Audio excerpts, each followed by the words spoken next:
Last time I talked with my mom was December 31, 2017. My mom told me, don't try to contact with us, we will contact with you.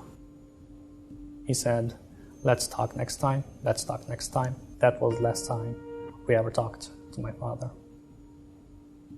She left a message over the WeChat saying that she's going to Beijing. That's the last message she left for me.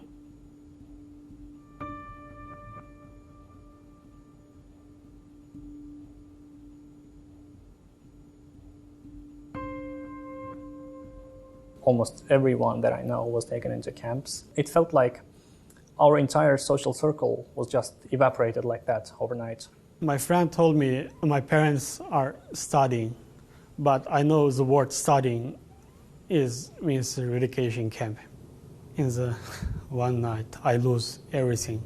It's torturing me of not knowing whether my mother is alive or not. I don't know what she is eating right now. I don't know what she's doing right now. Does she have enough clothes? Does the people inside of the camp or detention centers are torture her? More than a year after my father's arrest, we received the news that he was sentenced to 15 years in prison.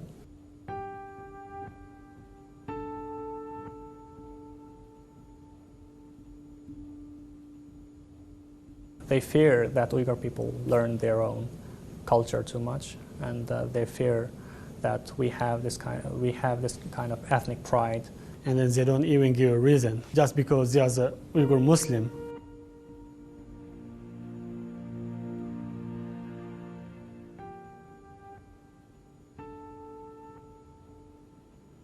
I feel scared, like I had nightmares of me being sent to China and got caught up into the detention centers. Instead of being a normal human being, I was forcefully turned into a political being.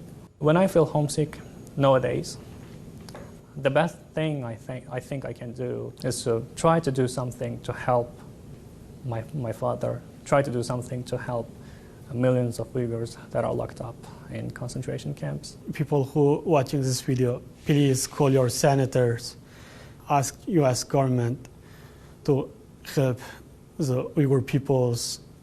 It's not the relocation camp, it's the jail.